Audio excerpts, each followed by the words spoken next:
2차 충치가 진행된 정도에 따라서 증상이 조금씩 다르게 나타나는데요. 처음에는 찬물에 시린 증상이 나타나고 찬물을 제거했을 때 통증이 바로 사라지게 됩니다.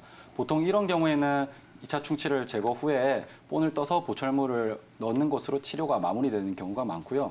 충치가 조금 더 진행되는 경우에는 뜨거운 물에 통증이 발생하고 찬물을 머금었을 때 오히려 통증이 감소하는 경우가 생깁니다.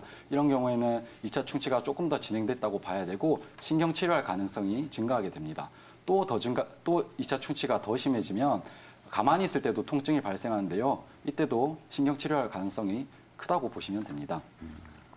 2차 충치가 위험한 이유는 말씀해 주셨다시피 눈에 잘 보이지 않고 또 초기나 중기에는 그 증상이 잘 나타나지 않기 때문입니다. 하지만 증상이 나타나서 이미 오셨을 때는 충치가 많이 진행되어서 그 치료가 신경치료 또는 심해지면 발치까지 이어질 수 있기 때문에 정기적으로 검진하셔서 조기 검진하고 조기 치료하는 것이 중요하다고 말씀드리는데요. 치아 내부 구조를 단면을 잘라서 살펴보시면 치아는 3개의 층으로 되어 있습니다.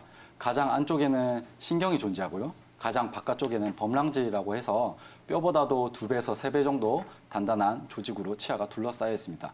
이 범랑질 조직은 매우 단단하기 때문에 충치가 잘 발생하지 않고 발생하더라도 매우 좁고 느리게 진행되는 특성을 가지고 있습니다.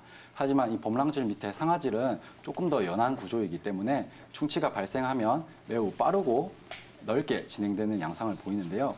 2차 충치를 제거 후에 신경이 노출되지 않고 약간의 신경벽이 남아있는 경우에는 본을 떠서 하는 치료로 치료를 마무리할 수 있습니다. 하지만 충치가 심해서 충치 제거 도중 신경이 노출되거나 또는 치료 후에 통증이나 시린 증상이 있는 경우에는 어쩔 수 없이 신경치료를 하고 내부에 보강재료를 메꿔드린 후 치아를 씌워드리는 것으로 치료를 마무리하는데요. 이렇게 되면 비용도 2배에서 3배 정도 더 발생하고 환자분들도 더 고생하기 때문에 예방하는 것이 중요합니다. 네.